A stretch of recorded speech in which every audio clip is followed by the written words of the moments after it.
Alrighty, back again. One team going into the bye happy. One team looking to rebound. We're going to talk about it. What is up, everybody? Welcome back. Welcome back to another edition of Meet on the 50. You know what it is. It is time to review the action that just took place, which was the NFL action in Week 6. And boy, did we have a little bit of action. It was an okay week. It was an okay week. Nothing really special. We did see two undefeated teams go down. No more undefeated teams in the NFL. We'll talk about it, and I'll stop rambling on. So without any further ado, let's start the show.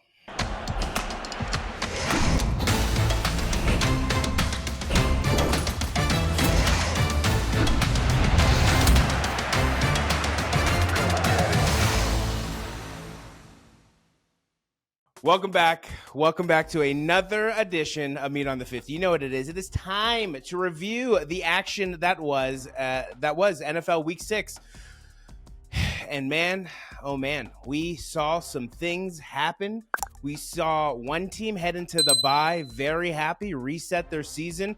We saw two undefeated teams, not one, but two undefeated teams go down on Sunday. And we will definitely talk about that. And then, could it possibly be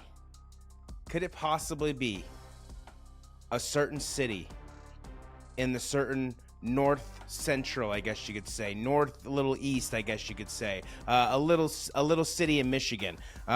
Could it possibly be they're all the way back? We'll definitely talk about that and more. But as always, joining me to break down the NFL action, I am Jacob Cutler, the one half of the Sports Guys. And, of course, joining me, as always, one of my best friends, Brandon Sullivan, the other half of the Sports Guys. Brandon, I know it was a rough week, and I did say it kind of was a trap week. Yep. How are we feeling? Yeah, I'm feeling all right. It's been a while, since I tasted that, but I'm still proud of my team and just coming out and fighting. So it happens sometimes. It's any given Sunday. That phrase is circulated every single season for a reason. You never really know what's going to happen, and that's why these games are on the schedule. So pretty recovered by now, but hopefully, like you said, we get a bounce back this week. Yeah, Brown's defense has been stout all year long, and we'll definitely get into that game because I definitely want to get some thoughts from kind of the backlash that Brock Purdy has been getting, which is absolutely hilarious. Clearly, they didn't watch the game, but, it's okay. We'll get into it. But before we do all that, let's quickly go over how we did last week. Let's put it up on the screen. Killed it last week for yourself, 12-3, absolutely dominating. Love it. Solid bounce back week after week 5. Solid bounce back week. 1-0 on your guaranteed victory. I believe it was the Dolphins handling business, or bidness, as we're saying right now because of Drake. Sorry, Drewski. Dolphins making a statement against Carolina, doing what they need to do, which is wallop. Yeah, I said wallop. Absolutely wallop them. 12-3, 1-0 on your guaranteed victory. For myself, 9-6, 1-0 on my guaranteed victory. The Bills. It was a close one there in New York, but the Bills got it done on Sunday night. And then our guest, Dylan Campos, right? Dylan Campos. Great. So far, he leads our guests 11-4. Unfortunately, he went with one of those undefeated teams, which was the Philadelphia Eagles. Let him down. Going 0-1 on his guaranteed victory. So overall for the season, that puts us at For yourself, 60-33, 6-0 on your guaranteed victory. Solid. For myself, 58-35, 5-1 on my guaranteed victories. And then for our special guest, 38-25, 2-2 on their guaranteed victories. Another guest to come for our next week picks episode, so be on the lookout for that. Guests are doing solid. Dylan so far leads the way with our guests. Let's wipe those off the screen because it is time to get into the good, the bad, and the ugly.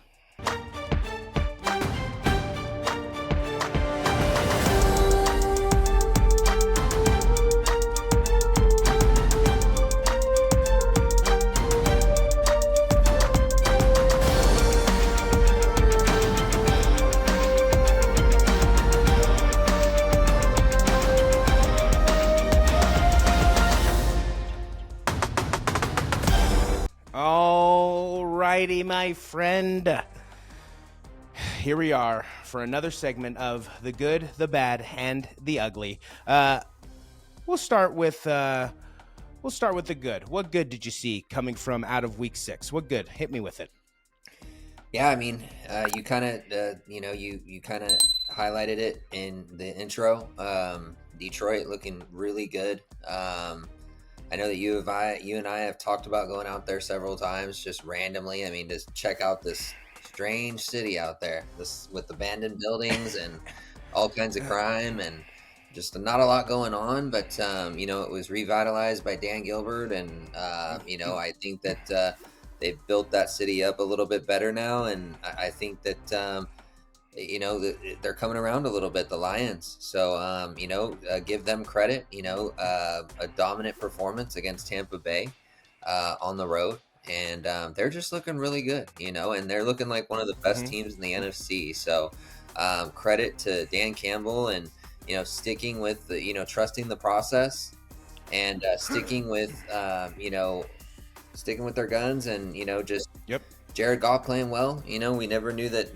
We never expected that Jared Goff would come around and lead a team to that he's see what he's done with the Detroit Lions. So of all teams, Detroit's been down so long that credit to them. They just the city just deserves it, and the team and the fans, they deserve it. A team, I've always said a team that like them that have been down for so long.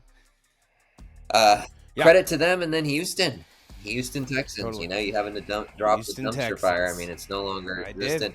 CJ Stroud looking good.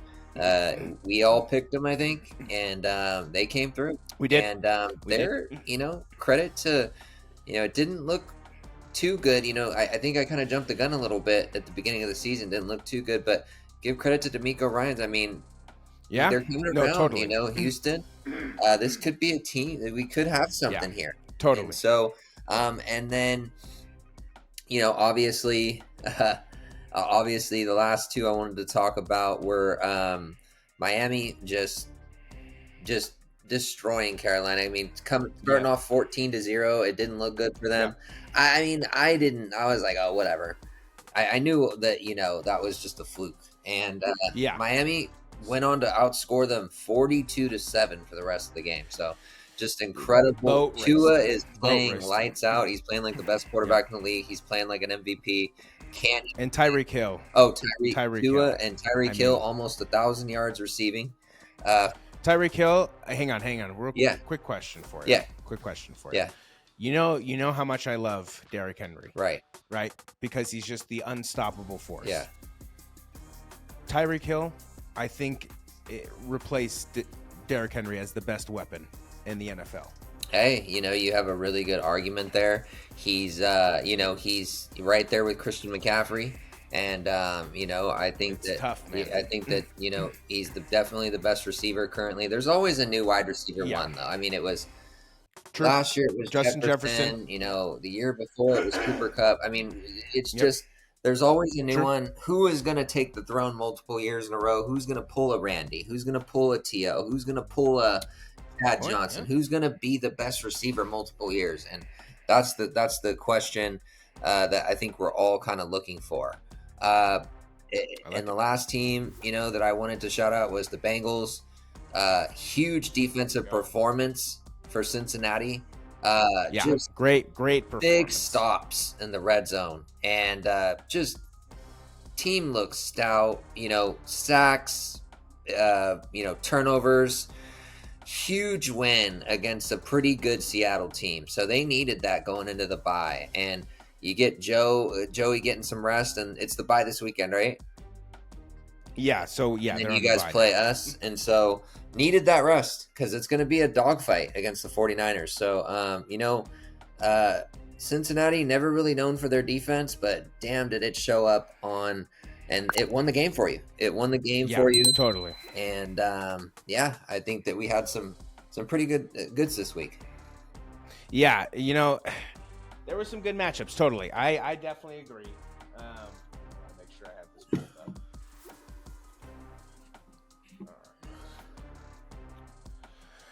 Yeah, I definitely agree. We had some good matchups. Dolphins definitely showing out. Yeah. Why am I losing track? The Texans, right? Texans dropping the dumpster fire moniker because they no longer are a dumpster fire. Well, their ownership may be a little bit of a dumpster fire, but D'Amico Ryan, C.J. Stroud, and all those pieces, Nico Collins, Tank Dell, I know he was out, but they have Robert Woods, a solid veteran, Super Bowl champion with the Rams. Yeah, I mean, that I team don't think is Robert Woods definitely... won the Super Bowl. Was he not on that team? Yeah, I Or don't was he think still so. on the Titans? I think he was. I He don't might have been on the think he was on Titans. that team. I think he was part of that. I think they either let him go or they released Right before? or Okay. yeah, I Okay. don't think he was. Okay. You might be right though. You might be right. Maybe he was. Let's look it up. Hang on. Yeah. We're going to I investigate just don't right now. remember, man. Well, no offense to Robert Woods, but solid player. I'll give him that much. He might have been on Solid that player. team. I just felt like he was like traded that season, but maybe I was wrong. Let's look it up. Yep, Super Bowl champion. He was on that team. The next year he went to the Titans. Well, here's the thing. It says on November 12th, 2021, Woods tore his ACL during practice. He didn't even. It was a participation trophy against your team. There we go. To me, it's like okay, sure, but you didn't even. Okay, no suit up offense to Robert Woods. No offense to Robert Woods, but he, by default, he is the Super Bowl champion. But yeah, Texans look really good. The Lions look really good. But my goods for the week. I mean, let's talk about it, baby. The Jets,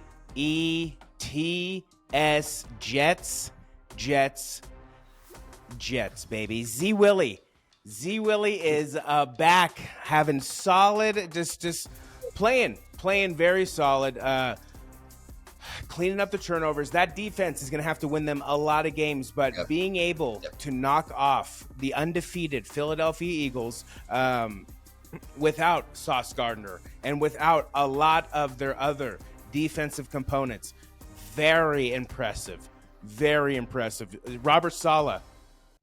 These coaches, it's nice to see these coaches implementing new systems, and they actually work because we're so used to seeing coaches try and implement their systems, and it immediately fails, and they're immediately fired, and we're on to the next guy trying to implement their system, fails, fired, rinse, soak, repeat. Basically, that's exactly what happens. That's the NFL basically mantra.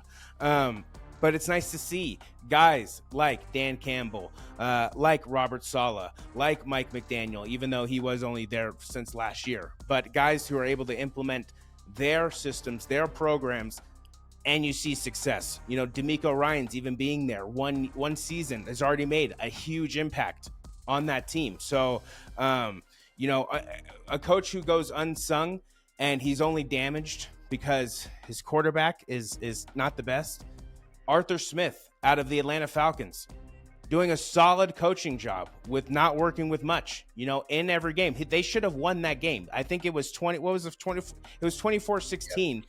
and they had the ball in the red zone 3 times, and they couldn't do anything with it. So, obviously he's not the greatest coach, but Desmond Ridder played a huge role in them not being able to do anything, especially with that stupid 3rd and goal pick.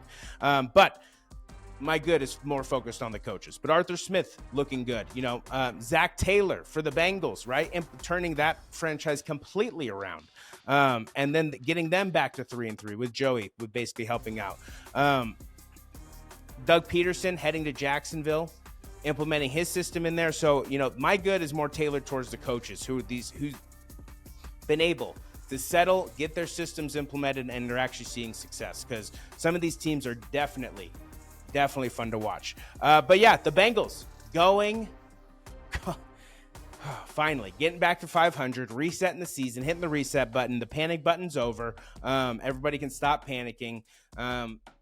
Going on the bye, getting some rest, letting Joey's calf heal. Hopefully it can be like basically 99.9% when he comes back for week 8. But I'll take it. A win's a win. He wasn't happy with the win. It was a very ugly win against the Seattle Seahawks. But I'll take it. I know for sure you will take it. And the defense played excellent. Defense, like you said, defense played excellent. The good, I got to say, was the Cleveland Browns defense. I did not realize how stout that defense was until they kind of released the stats throughout the game and after the game and stuff like that. And they have not allowed a 200-yard passer the entire season. So that defense is stout. That's the blueprint of the Jets at this point.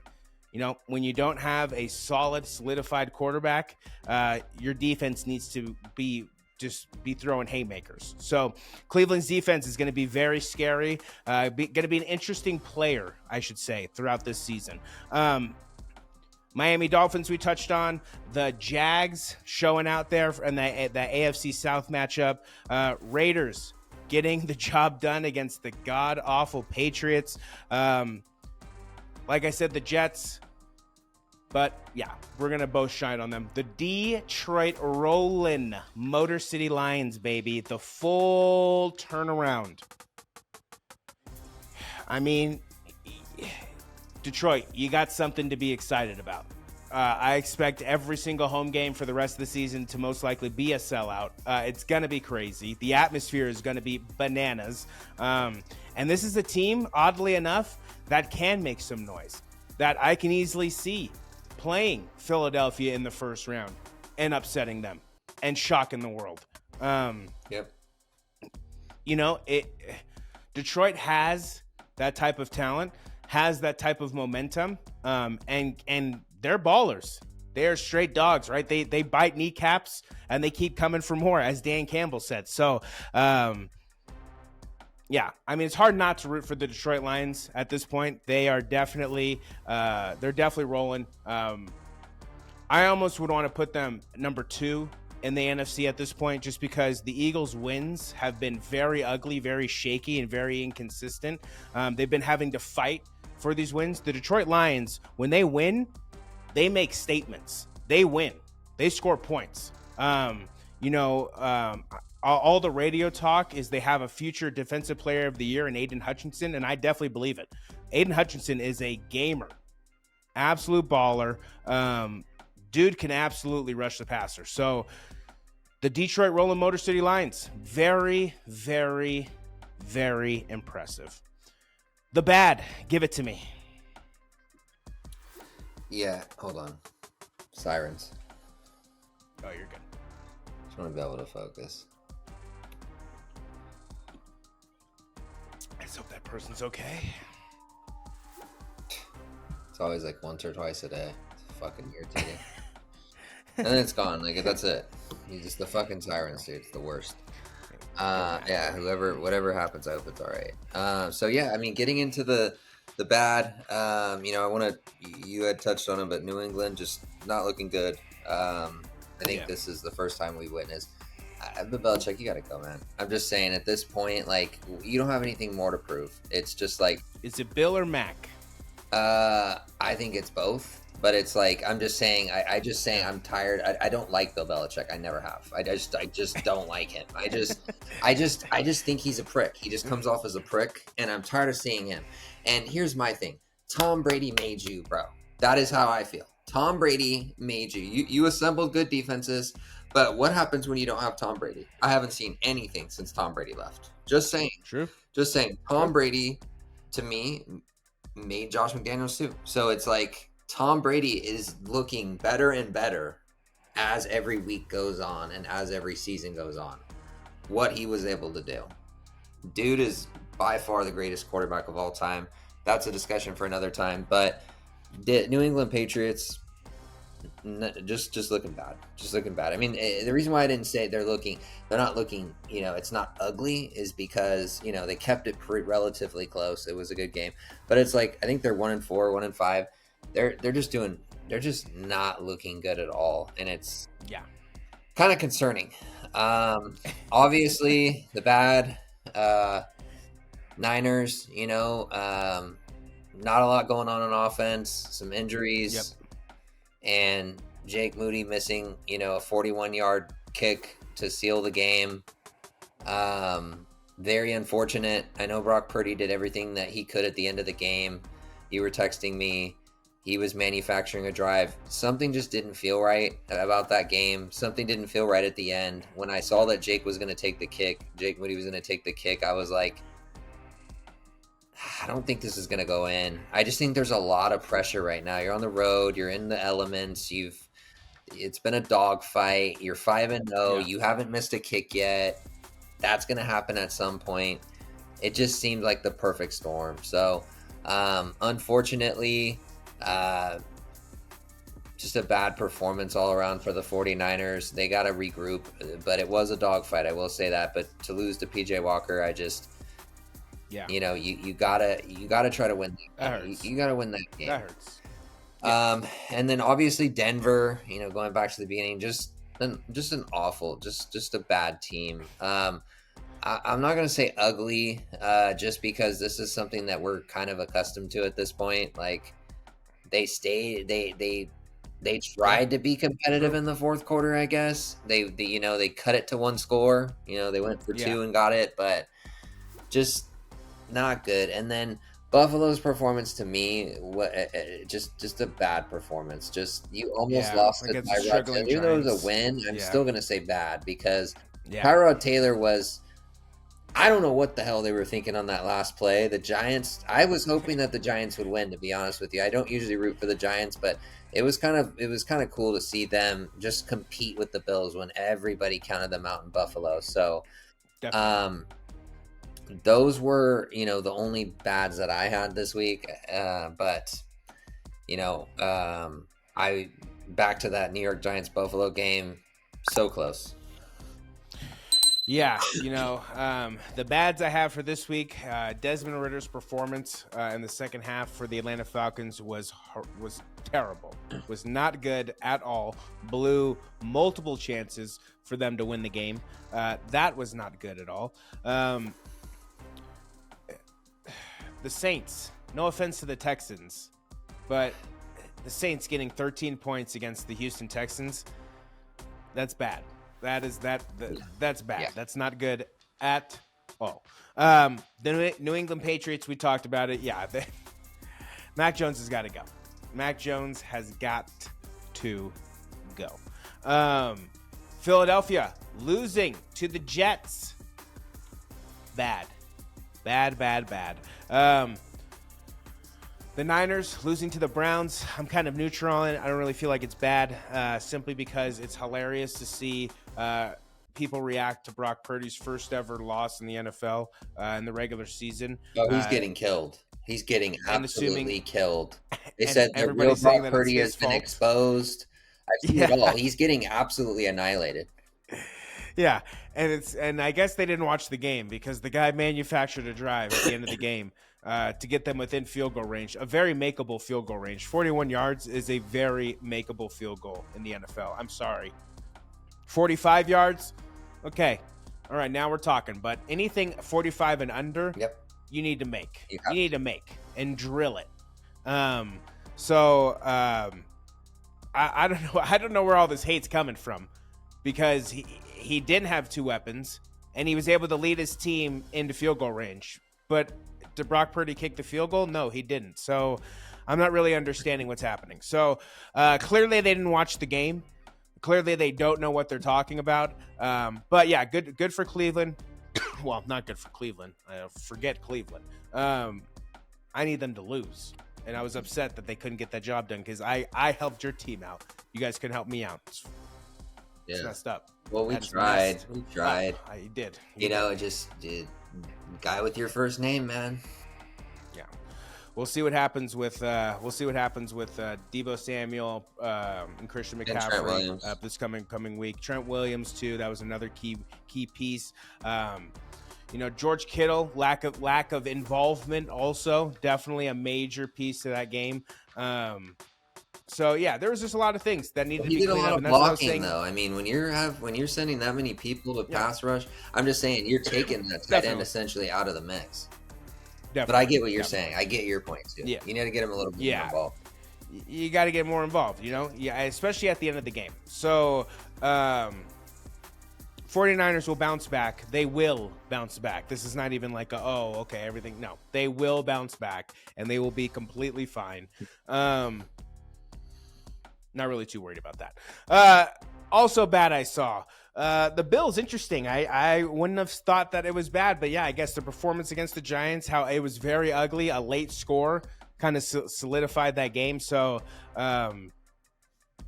yeah, it was not a good game at all. And then,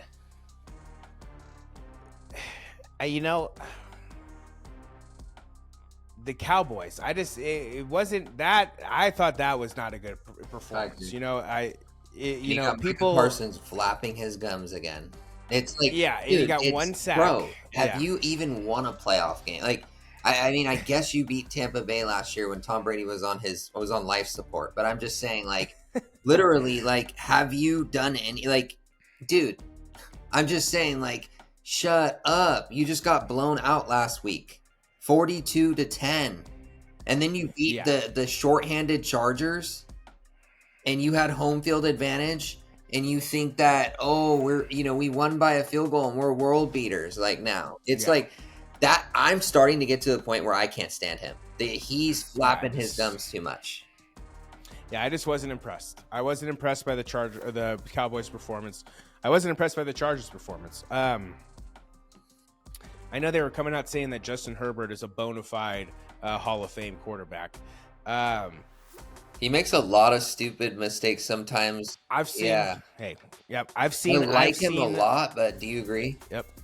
Yeah. No, I've seen other quarterbacks do more with less.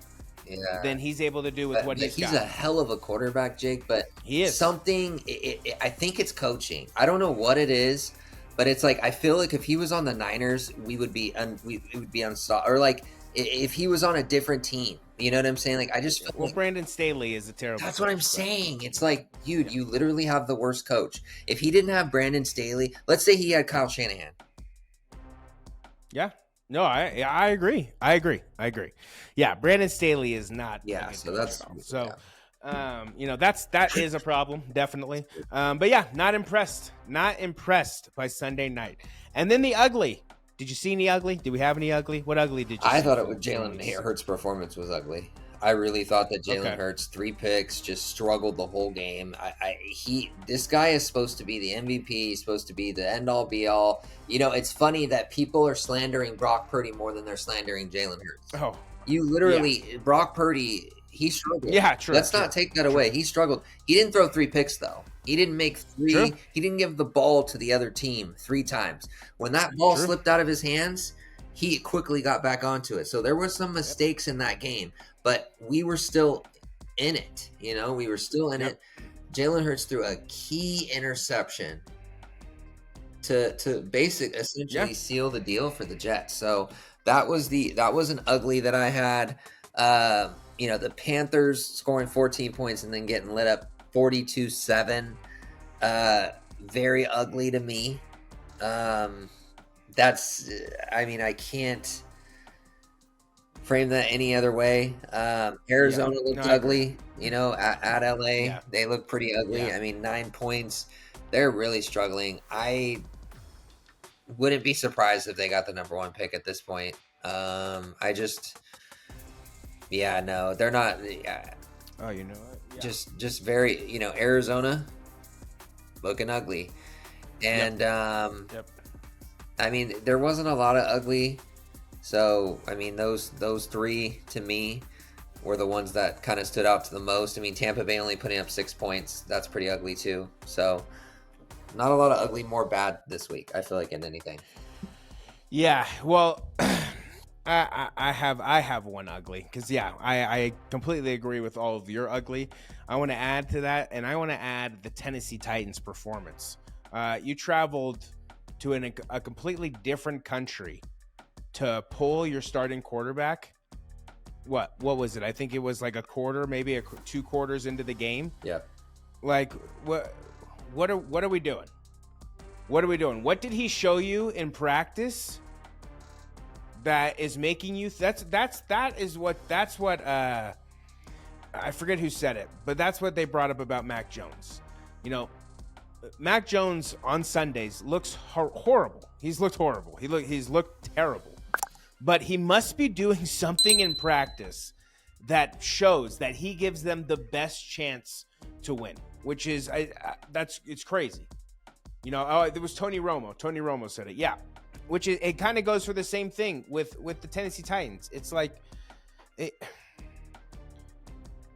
Ryan Tannehill is not going to get you anywhere, but he's going to give you the best possible chance to win a game. Malik Willis, I like Malik Willis, but yeah, not running out of or staying in bounds with 0 timeouts at the end of the game where he could have easily just ran out of bounds and bad performance, ugly performance in London. I thought, even though they did score 16 points, I thought it was ugly. I did not think that was a good performance at all. And what I also think is ugly is we have 6 teams with 1 or fewer wins right now in the NFL. The Bears, the Giants, the Patriots, the Cardinals, the Broncos, and the Panthers all have one. Well, excluding the Panthers because they're 0-6. Bryce Young having a rough rookie question season. for you then. Yeah. What's the best one-win team? Who's the best one-win team? Best one-win team, I'm going to go with... that's a good question. Let's see. If I had to bet money on any one of these teams right now or just overall, because Justin Fields is going to be out for a while with that broken or that dislocated thumb. Right now up until this point, who do you think's been the best? Right now up until this point. The best, man. I would either say it's the Bears or the Broncos. They've been the most competitive out of the Giants, the Patriots, and the Cardinals. What do you think? I think the Giants. The Giants? Yeah. Okay. Yeah, and then we have the Panthers, who are just they don't go in the 1 wins. Struggled. They don't even have a win. So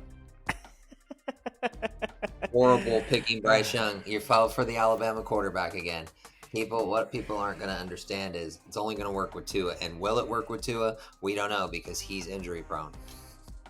Yeah, but he's doing good. He's doing good right now. I definitely having a great season. So yeah, I mean, heading into week 6, week 7, definitely probably either 1 or 2 in the MVP candidacies, just for his consistency. But the MVP race this year seems wide open. Just with the amount of players that have going off. You have Tua, you have Tyreek, you have Christian McCaffrey, you have Brock Purdy, you have Patrick Mahomes. Who else? I'm sure I'm forgetting others, but you have a ton of people in the mix this year. It feels like different, separate from years past, where it feels like you just have A, B, C quarterback. So I know Justin Jefferson was in there for a little. Was in there. So, in there. Yeah, Tyreek Hill definitely is in there for sure. So the MVP race this year going to be very interesting. Season season is chugging along. We're moving on to week 7. Week 6 is done because that will do it for this edition. I mean, on the 50, it's our review edition. And man, oh man, we've got some storylines brewing in the NFL heading into week 7. Some teams desperately need some victories there. We just talked about it. 5 one-win teams, 6 total teams with 1 or less wins. So teams need some wins desperately. And then you have some other teams struggling mightily. So interesting season. Very interesting season. As always, Brandon and I want to thank you for taking the time, for checking us out, watching our videos, and just whether you're a new viewer, returning viewer, everything in between, we just want to say thank you. We appreciate it. Thank you for checking us out. As always, if you liked any portion of the video, do us a favor and smash that like button, smash the subscribe button, and just tap on that bell notification. That way, anytime new videos drop, you're up to date on all the latest content. Brandon, any last words for the people? Go Niners. Go Niners. I'm off this week. I'm relaxing. I'll just sit on my couch and enjoy the game. So go Niners. We're on to week 7. That'll do it. I am Jacob Cutler, one half of the Sports Guys, and that is one of my best friends, Brandon Sullivan, the other half of the Sports Guys.